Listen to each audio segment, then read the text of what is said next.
Hi everyone, कैसे आप सब लोग। आई होप बहुत अच्छे होंगे, अपना रिसर्च भी बहुत अच्छे से करे होंगे। सो आज हम विंटेज कॉफ़ी के Q4 FY26 and FY26 ending के रिजल्ट्स देखेंगे। कंपनी ने परफॉर्म कैसा किया है एंड क्या चीज़ें हैं जो कंपनी को इसी रफ्तार से आगे ले जा करके आने वाले 3 से 5 साल के अंदर कुछ अच्छे रेवेन्यू एंड काफ़ी बड़ी कंपनी बना सकती है। Right, so yeah let's start our complete analysis. So let's start with our result very first. So अगर आप रिजल्ट देखते हो कंपनी का, तो काफ़ी पॉजिटिव रिजल्ट इस बार कंपनी ने दिया है। अगर आप Q4 FY25 को Q4 FY26 से कंपेयर करेंगे तो 105 करोड़ का रेवेन्यू कंपनी ने लास्ट ईयर किया था, जो कि ग्रो होकर के 57% से इस बार 165 हो गया है। 28 करोड़ से कंपनी 46 करोड़ के ग्रॉस प्रॉफिट पर आ गई है, that is your growth of 66%। EBITDA अगर आप देखते हो तो 19 करोड़ से 30 करोड़ आ गया, that is growth of 58%। EBIT देखते हो तो 17 से 27 आ गया, that is growth of 58%। PBIT अगर आप देखते हो तो 18 से 31 आ चुका है, दैट इज़ 68%। पीबीटी अगर आप देखते हो तो 17 से 64 आ चुका है, जो कि आपका 17 से 28 आ चुका है, जो कि आपका 64% ऑफ ग्रोथ है। पैट यानी कि आपका मेन मोस्ट इम्पॉर्टेंट थिंग, अगर आप देखते हो तो 15 करोड़ से 21 करोड़ आ गया इस बार, that is your 34% of growth, which is really appreciable. अगर आप देखते हो कंपनी का ईपीएस तो 1.2 रुपीज़ से 1.4 रुपीज़ आ गया, that is almost 16% of growth. Gross profit margin अगर आप देखते हो तो 26 से कंपनी के ग्रॉस प्रॉफिट मार्जिन 28% पर आ गए हैं, जो कि आपको एक बहुत ज़्यादा सिग्निफिकेंट ग्रोथ यहाँ पर दिखा रहा है, ऑलमोस्ट 20% की। इसके अलावा अगर आप देखते हो एबिटा मार्जिन्स, तो एबिटा मार्जिन्स आपके 18 से 8.5 हो गया, ये आपका ऑलमोस्ट स्टेगनेंट है। पैट मार्जिन अगर आप देखते हो तो यहाँ पे आपको थोड़ा डिसअपॉइंटमेंट होगा, 14% से गिर करके पैट मार्जिन कंपनी के 12% पे आ गए।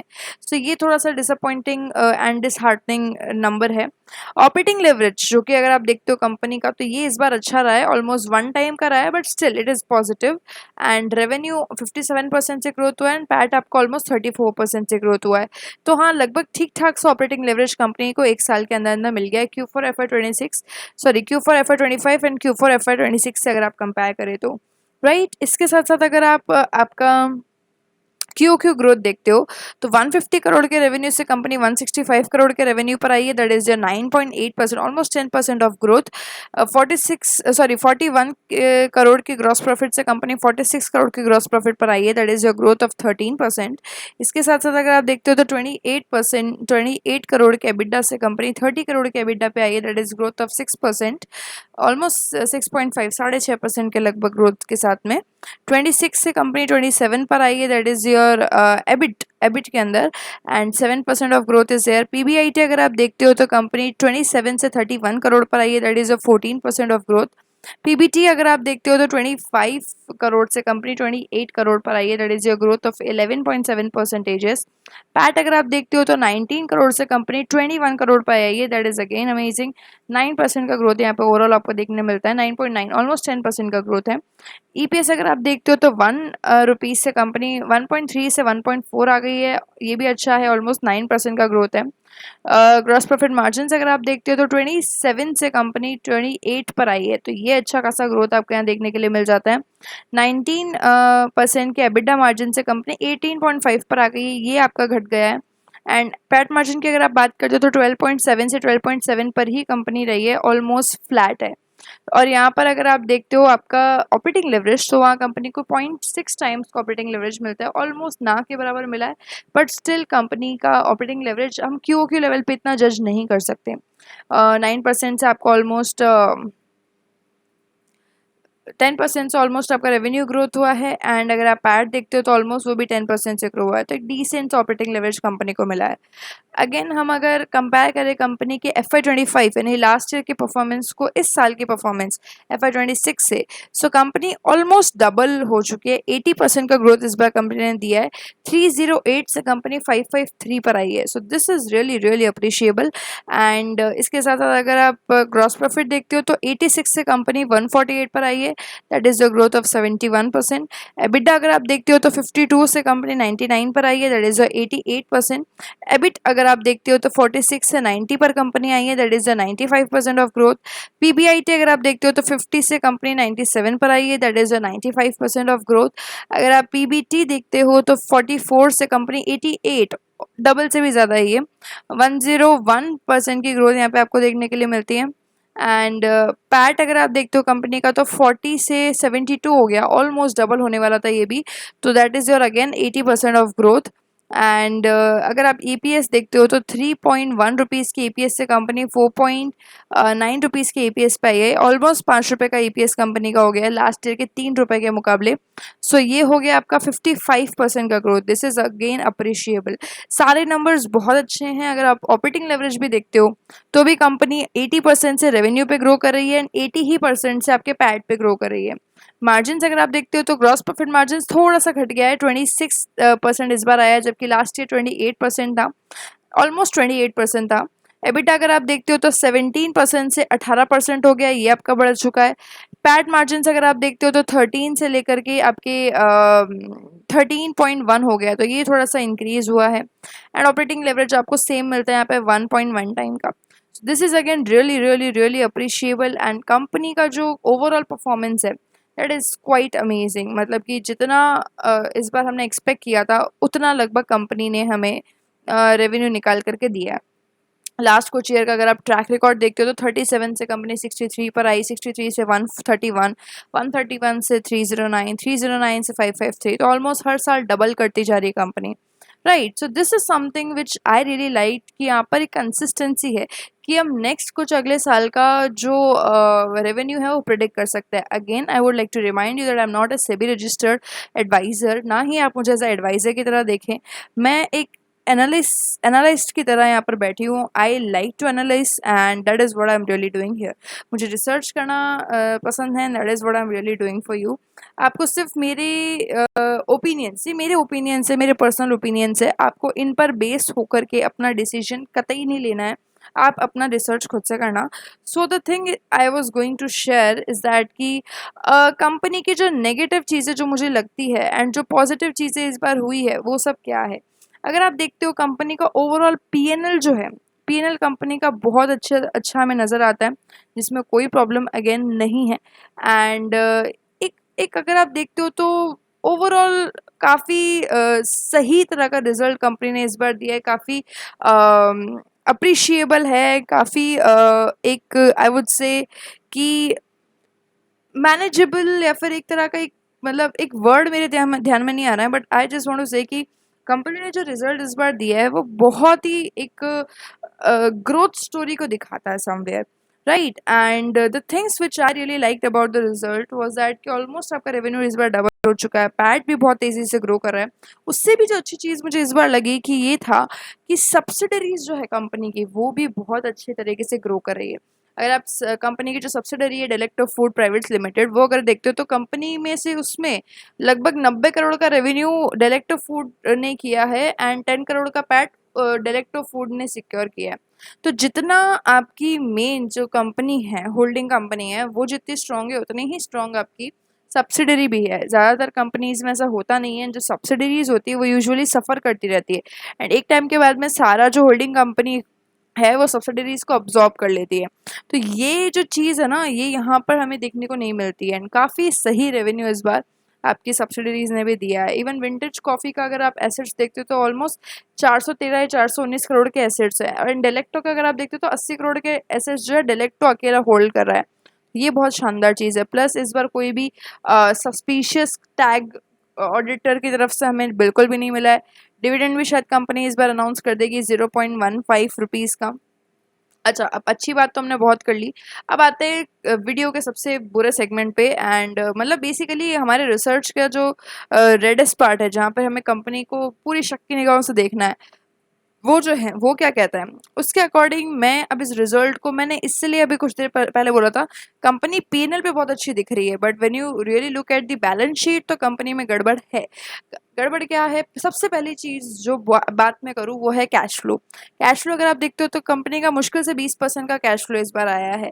अगर आप स्टैंड अलोन अगर आप नंबर्स पे देखते हो तो आपका just give me a second.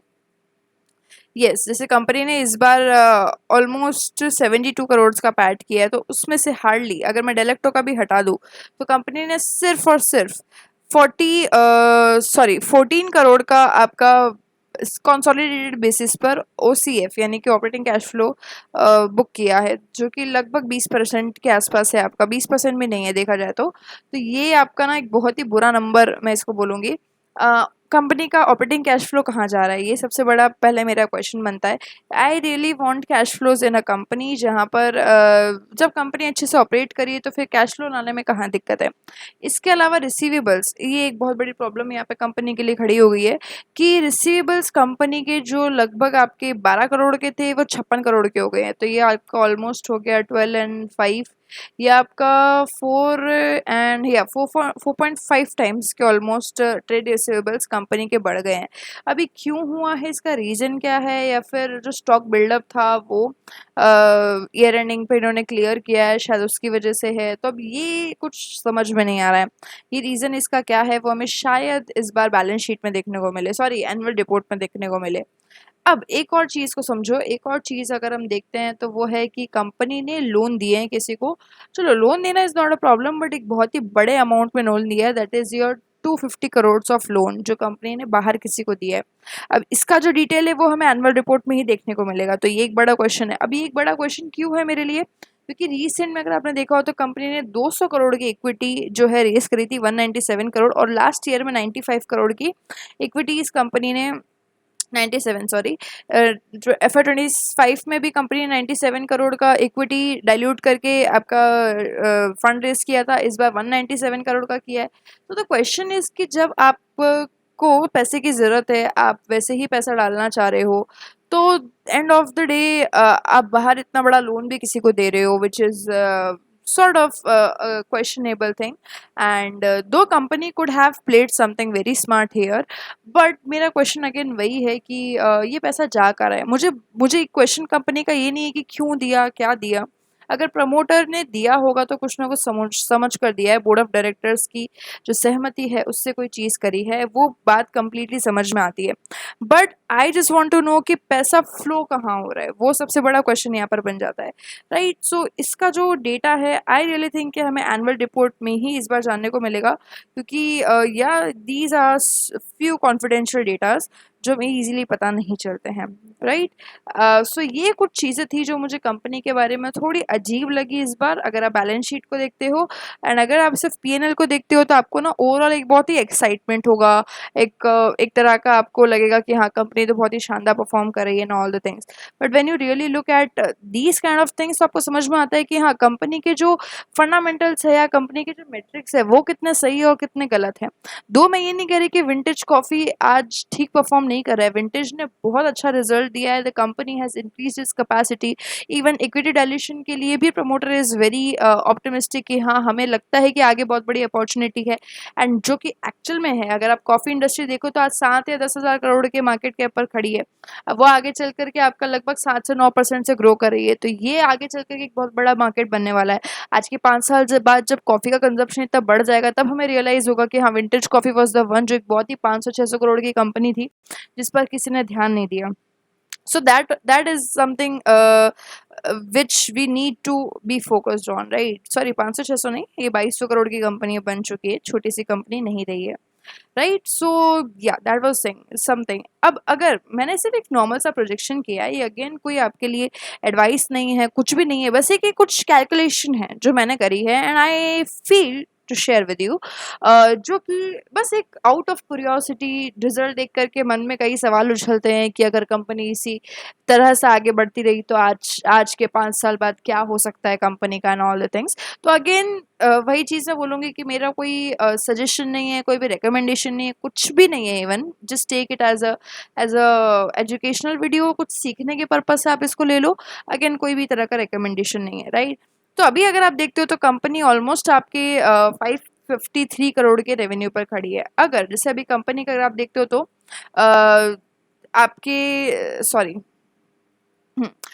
Almost 80% से इस बार कंपनी ने ग्रो करा है ईयर ऑन ईयर बेसिस पे, जो कि मैं मानती हूँ कि थोड़ा ज़्यादा है। अगर ये हमारा थोड़ा सा लाइक कट डाउन होकर के 50% तक भी आता है तो कंपनी का अगर हम प्रोजेक्टेड आगे का देखें, कुछ रेवेन्यू लगाएं तो अगले साल तक हो सकता है कि रेवेन्यू आपका डबल हो सकता है। लाइक ऑलमोस्ट 1000 करोड़ के रेवेन्यू पर कंपनी पहुंच सकती है, जिसमें अगर पैट मार्जिन अगर आप देखते हो तो कंपनी का जो पैट है वो लगभग 120 करोड़ के आसपास जा सकता है। Again it is my calculated, मैं नहीं कह रही हूँ कि कंपनी ऐसा होगी या हो सकती भी है, इवन उसको भी छोड़ दो, ये बस मेरा कैलकुलेशन है, ये बस मेरे कैलकुलेटर के साथ की गई बात है, राइट। सो FY 28 तक भी अगर आप देखते हो, अगर मैं पकड़ भी लूँ कि हाँ कंपनी 70% से भी ग्रो कर रही है तो भी 16,000 तक ऑलमोस्ट रेवेन्यू, कम 1600 तक ऑलमोस्ट कंपनी का रेवेन्यू अगर इन कैलकुलेशन के हिसाब से लगता है हो सकता है। प्लस FY 30 तक अगर आप देखते हो तो ऑलमोस्ट 5,000 करोड़ के रेवेन्यू तक कंपनी पहुंच सकती है। FY 32 तक अगर सेम स्पीड रही कंपनी की तो मेरा कैलकुलेटर जो बोलता है वो ये है कि आप पहुंच सकते हैं, सॉरी कंपनी पहुंच सकती है ऑलमोस्ट 15,000 करोड़ के रेवेन्यू तक, ये कंपनी रेवेन्यू लेकर के आ सकती है। अब ये बस एक नॉर्मल सी कैलकुलेशन है, हो भी सकता है नहीं भी हो सकता। अगेन बियर केस में अगर आप देखो तो यही नंबर आपका सिर्फ 3-4 हज़ार करोड़ तक भी सीमित रह सकता है। अगर आप बुल केस में देखो तो ये नंबर आपका इससे भी ज़्यादा जा सकता है। ये कम्प्लीटली डिपेंड करता है कि मार्केट कैसे रिएक्ट करता है, टेलविंड्स कैसे रहते हैं। हालांकि टेलविंड्स इस बार मुझे लगता है कॉफ़ी इंडस्ट्री के लिए बहुत ही पॉजिटिव रहने वाले हैं according to data, and coffee consumption is also increasing. The company is also diluting and even adding more capital to their business, and capacity बढ़ा रही है कंपनी, प्रीमियम सेगमेंट की तरफ जा रही है, गवर्नमेंट का सपोर्ट ले रही है। सो all the things are like suggesting some tailwind here, and coffee consumption बढ़ रहा है, ये सबसे बड़ा टेलविंड है कंपनी के लिए, एंड उसी के लिए कंपनी प्रिपेयर भी हो रही है। तो ये दो चीज़ हमें ये तो प्रूव करती है। प्लस एक कहीं ना कहीं प्रमोटर का जो बैकग्राउंड है वो भी बहुत ज़्यादा इसमें एक अलग रूप देता है स्टोरी को। दैट इज़ द कि उन्होंने टाटा के साथ में काम करके पहले उस कॉफ़ी की कंपनी को इतना बड़ा करा, एंड आज विंटर जैसी कॉफ़ी के साथ वो काम कर रहे हैं, राइट। प्लस FMCG में कंपनी कम्प्लीटली उतर चुकी है, एक्सपोर्ट कंपनी करती है। प्लस चिकरी, अच्छा चिकरी को मैंने आई थिंक बहुत ज़्यादा अंडर वैल्यूड समझा था। आई वॉज स्टडिंग चिकरी, तो चिकरी के ना कई सारे हेल्थ बेनिफिट्स भी है, और चिकरी जो है यूरोपियन मार्केट्स के अंदर बहुत ज़्यादा पॉपुलर भी है। तो होपफुली कंपनी जैसे ही आपका यूरोपियन मार्केट्स में एंटर करती है एंड एक्सपोर्ट बढ़ाती है अपना, तो चिकरी जो जिसका प्रोडक्शन इंडिया के अंदर बहुत ही सस्ता पड़ता है क्योंकि यहाँ पर उगाई भी जाती है, ये एक बहुत ही गोल्ड माइन, एक हिडन गोल्ड माइन कंपनी के लिए हो सकता है, राइट। जिसके ऊपर अभी किसी का ध्यान नहीं है, बट आने वाले टाइम पे अगर चिकरी का प्रोडक्शन कंपनी बढ़ाती है, एक्सपोर्ट करती है, तो बहुत ज़्यादा बेनिफिशियल कंपनी के लिए हो सकता है, right. So these were few points out of curiosity जो मैंने सोचा कि लेट्स चेक इफ नंबर्स क्या बोलते हैं एंड हम क्या एक्सपेक्ट कर सकते हैं कंपनी से, एंड कंपनी कहाँ तक जा सकती है। मेरा दिमाग तो बस ऐसे ही चलता है, एंड लाइक मुझे लगता है कि कहाँ तक जा सकती है। I just want to find a room to run कि हाँ कहाँ तक दौड़ सकती है कंपनी। तो अगर आप देखो तो कंपनी आज जहाँ 500 करोड़ का रेवेन्यू ला रही है, वही कंपनी आगे चलकर जब 2000 करोड़ का रेवेन्यू लाएगी तो उसके लिए वैल्यूएशन भी मार्केट उसको आज ही से देना शुरू कर देगा। सो विंटेज इज़ लाइक मैं इसको बोलूँगी छोटा क्यूपिड है।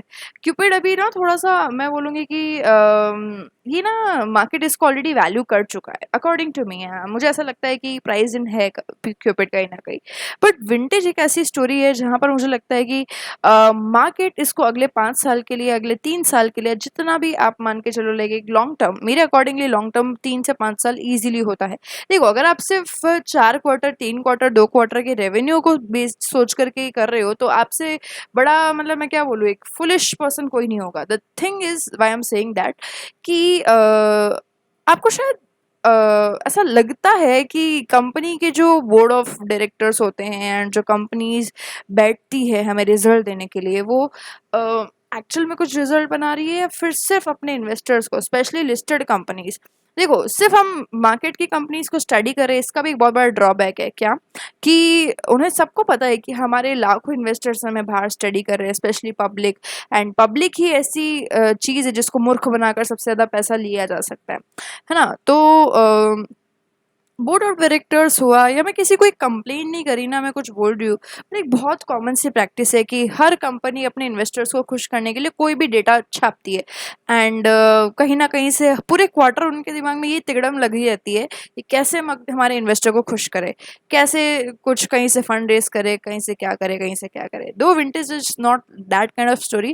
देखो, हर कहानी ऐसी हो सकती है, डिपेंडिंग, ये सब चीज़ें ना शॉर्ट टर्म में चल जाती है और हर कंपनी में होता है, ये कोई बहुत बड़ी ऑफेंसिव चीज़ नहीं है। ये बहुत ईजी हर कंपनी में होता है। बट द थिंग इज कि आप लॉन्ग टर्म में उसको कितना छुपा सकते हो। कोई कंपनी छुपा ही नहीं सकती है लॉन्ग टर्म के अंदर। ग्रोथ अगर बिजनेस में नहीं है, अंदर से बिजनेस खोखला है, आप भले इन्वेस्टर को कितना ही खुश कर लो बाहर से, एक ना एक दिन आफ्टर फ्यू क्वार्टर्स जब निकल जाएंगे तो आपको सबको समझ में आ जाएगा कि हाँ, बिजनेस कितना कर रहा है और ऊपर के लाए हुए नंबर कितने हैं। तो वो मूर्ख से मूर्ख इन्वेस्टर भी एक बार को समझ जाएगा, राइट। इसीलिए मैं हमेशा बोलती हूँ कि हाँ, सोचो तो कम से कम कुछ आगे के कई सारे क्वार्टर को लेकर के सोचो, है ना। तो वही है कि कंपनी में पोटेंशियल बहुत है, कंपनी के प्रमोटर रेडी लग रहे हैं मुझे, and that is what company is preparing for. And आगे चल करके हो सकता है कि कंपनी का रेवेन्यू भी बहुत अच्छा आगे जा करके company they, and that is what market can value it for, right? So that was my complete analysis for vintage coffee, and I really like the result। काफ़ी अच्छा रिजल्ट इस बार कंपनी ने दिया है, एंड या very worthful. So let's see आने वाले quarters company कैसे बिताती है, एंड एनुअल रिपोर्ट में लोन्स वगैरह को लेकर के क्या बात इस बार होती है, right. So I will see in the next video. Till then do research. Thank you.